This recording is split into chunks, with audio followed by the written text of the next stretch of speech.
As all of you have seen by now, the Google Pixel 4a has awesome cameras. But how good are they actually? Because in today's video, I'm going to be doing an in-depth camera review on this phone to see how good it really is.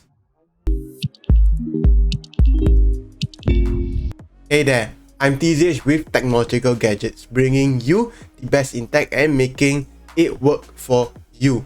On this channel, we do tips and tutorials, but more often than not, we do tech gear reviews like this one.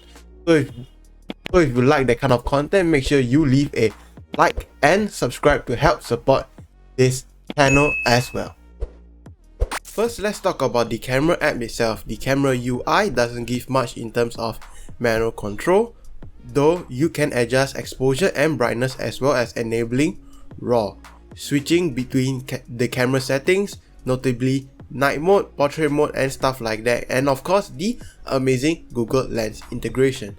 And if you want to know what are the best camera settings for this phone, make sure you check out my previous video. This is because Google intended this camera to be more of a just tap the shutter button or video record button and go kind of camera, instead of camera apps or let's say the competing OnePlus Nord, which gives you a lot of control. But if you want more manual control, you can always download third-party apps such as Open Camera or even Filmic Pro. Let's start off with the front-facing camera. It is an 8-megapixel f2.0 fixed focus, 84-degree field of view, 1.12 micrometer pixel size camera. This may seem ordinary or even unimpressive resolution dual lens cameras on similarly priced OnePlus Nord. But what Google has up its sleeve, it's its software. It manages to take excellently detailed photos with awesome dynamic range and contrast. Colors are vivid and skin tones look pretty good, especially for its price. Not only that, the photos are also pretty color accurate with a slightly cooler color temperature. This makes it great if you edit your photos a lot like I do, but unedited photos still look really awesome. Also, portrait photos manage to come out looking really good with good subject separation from the background, though normal photos may seem just a tad bit soft and out of focus as the focus seems to be set at infinity.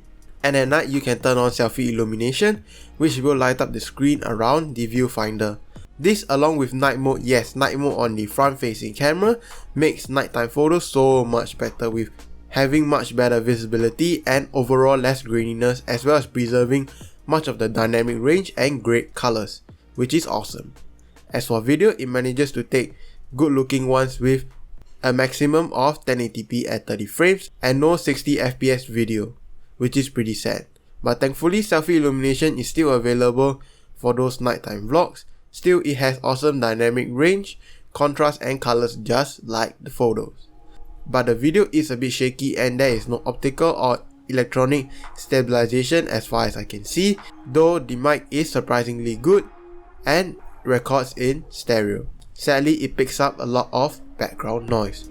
Of course, here is a sample of the video on this camera in both good lighting condition as well as low light.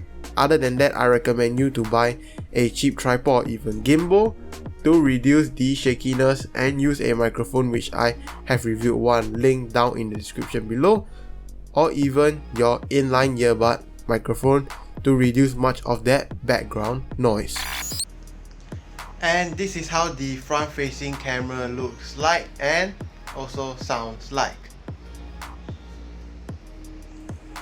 in good lighting, of course.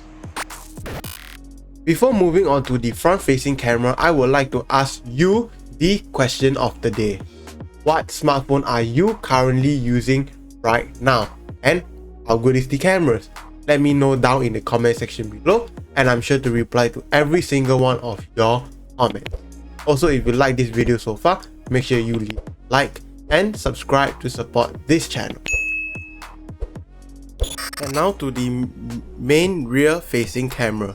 It has a single 12 6.2 megapixel resolution, f1.7 aperture and a 77-degree field of view with a 1.4 micrometer pixel size. Pictures from this camera look really awesome, more like phones twice its price, especially with Google's insane HDR+ and software tricks. Also, it does an awesome job of reducing noise in attempts to save resolve details in the shadows. Contrast is wonderful, colors look natural with a slightly cooler color temperature. And in broad daylight with a lot of light, details are well resolved without over sharpening. Sadly, due to its low 12 megapixel count, instead of the higher 48 megapixel count of most smartphones, photos don't look nearly as sharp, especially if you tend to zoom or crop into your photos. Surprisingly, there is low to almost no noise in these shots. Also, when lighting the subject in unfavorable conditions, the HDR+ really kicks in hard. Colors are sadly washed out and exposure drops, but noise is still relatively low, which is great. And with Google Super Zoom, it uses software to upscale a 2x digitally zoomed image into a lossless 12 megapixel photo. Still not as great as a native 2x lens, but definitely better than any digital zoom out there, as far as what I can see.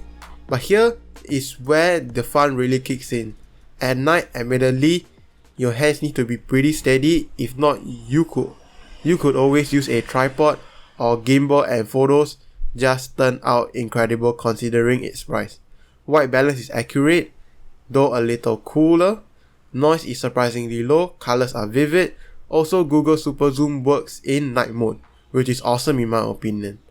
Moreover, Google threw in their astrophotography feature, which allows you, if you have a steady hand, tripod or gimbal, to take insane photographs for the night sky. Now to the portrait mode with just one lens on this camera. It turns out really well, though it might be overexposed, slightly noisy and dark if you use it in poor lighting conditions.